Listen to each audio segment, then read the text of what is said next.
चूंकि जो सच्चे हिंदू होते हैं वो मर्यादा पुरुषोत्तम राम को मानते हैं, और रामचंद्र जी ने किसी इंसान का एक कतरा खून नहीं बहाया, किसी मासूम इंसान का इस जमीन के ऊपर। आ जाओ बैठ करके मुकाबला कर लो, बता दूंगा। रामायण पढ़कर रामचरितमानस पढ़ लो, तुलसीदास की रामचरितमानस पढ़ लो, रत्नाकर डाकू वाल्मीकि रामायण, जो किसी जमाने में डाकू था लेकिन राम के नाम पर वो महान बना, वो वाल्मीकि रामायण पढ़ लो।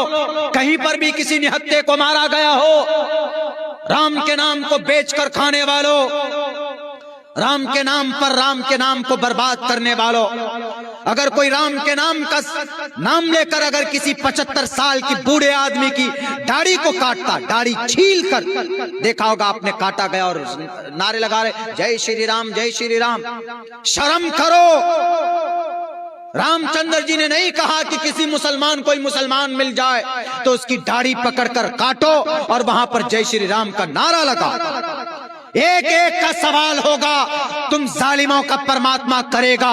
युनः पिता जनिता युविधाता धामानि वैद भुवनानि विश्वा युदेवानाम नाम दायक इवतम संप्रश्नम भुवना यंतयन्या। मैदान महशर के अंदर इंशाअल्लाह हमारा अकीदा है कि तुम्हें भी बड़े ही 7 जन्मों के बाद तुम्हें जाना पड़ेगा, स्वर्ग और नरक का फैसला तो होगा। लेकिन अगर किसी मासूम निहत्थे आदमी को मारा है, किसी को तकलीफ पहुंचाई है, टोपी और दाढ़ी के नाम पर, वो बेचारा 75 साल का बूढ़ा आदमी क्या कर लेगा जी, किसको मार देगा? लेकिन उसको मारा गया, उसके दाढ़ी काटी गई, बताइए उसके आंखों में आंसू थे और उसके माथे के ऊपर में तिलक लगाया गया। आज तक पूरी भारत नहीं, पूरे दुनिया के अंदर 55 ममालिक है, मुस्लिम कंट्रीज है। इन मुस्लिम कंट्री में जहां हिंदू लोग रहते हैं, क्या किसी हिंदू को जबरन उसके सर पर, उसके चेहरे पर दाढ़ी लगाकर, टोपी रखकर कहा गया कि तुम सूरह फातिहा पढ़ो, तुम कलिमा पढ़ो? किसी को नहीं कहा गया। अरे भारत की धरती के ऊपर में एक बहुत बड़ा अपने मजहब के, अपने इस्लाम का रिसर्चर, वहदानियत का प्रचार करने वाला, तमाम मजहब के ऊपर में कंपेयर करने वाला डॉक्टर जाकिर नाइक भी अगर कलिमे की दावत देता था तो उसको पहले कहता था कि तुम पहले मुतमईन हो, तुमको किसी ने जोर जबरदस्ती तो नहीं की, बल्कि हमारे अकाबिर का, हमारे उलमा का, हमारे पूर्वज का, हमारे नबी का, सहाबा इकराम का ये तरीका रहा है। किसी इंसान के सर पर, गर्दन पर तलवार रखकर कलिमा पढ़ाया नहीं पढ़ाया, इस्लाम में इसकी परमिशन ही नहीं, कर भी नहीं सकता कोई। लेकिन उन्होंने किया, उस बूढ़े बेचारे को तिलक लगाया गया और कहा गया जय श्री राम।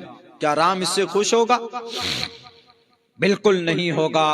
मेरे नौजवानों, मेरे मुसलमानों, इन मदरसों का बाकी रहना जरूरी है।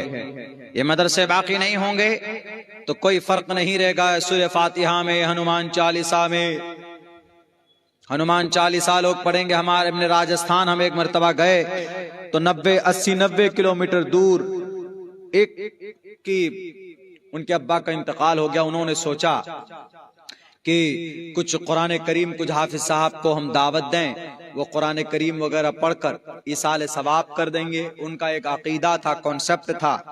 तो बच्चों को बुलाया तो हम लोग पढ़ते थे, चले गए घूमते फिरते वहां पर। वहां जब गए तो एक तरफ कुरान रखा हुआ और एक तरफ हनुमान जी रखे हुए, उनकी तस्वीर रखी। हम लोगों ने कहा कि भाई ये क्या माजरा है, आदमी की मूछें इतनी बड़ी बड़ी, पता ही नहीं चल रहा है कि ये हिंदू है कि मुसलमान है। डर से हम लोग सोचे कि कहीं पकड़ कर पिटाई तो नहीं करेगा, हम लोगों को बुला के लाया। हम लोग डर डर करके जो भी हुआ वहां पर बैरकैफ इसाले सवाब के लिए कोई अलग से महफिल मुनाकिद नहीं, जो करते हैं गलत है। आप लोग कोई भी किसी के लिए भी आप इसाले सवाब कभी भी कर सकते हैं। इसके लिए वक्त मुतय्यन करना, गिरोहबंदी करना, जमात बनाना, बाज़ाब्ता बुला करके वो सजाते हैं, बनाते हैं, ये कॉन्सेप्ट इस्लाम में नहीं है। हाँ, जो आदमी चला गया है उसको नेकी की जरूरत यकीनन है। आप उनको दुआ करें, उनके लिए उनकी मगफिरत की दुआ करें। आप ये चीजें कभी भी कर सकते हैं, लेकिन इसके लिए बाज़ाब्ता किसी महफिल का, मजलिस का एहतिमाम करना मैं तो मुनासिब बिल्कुल नहीं समझता। खैर, बच्चे थे हम लोग, चले गए, भेज दिया हम लोगों को। गए, देखा, हमने कहा अपने उस्ताद से, हमने कहा गालिबन हम लोग उस वक्त इतनी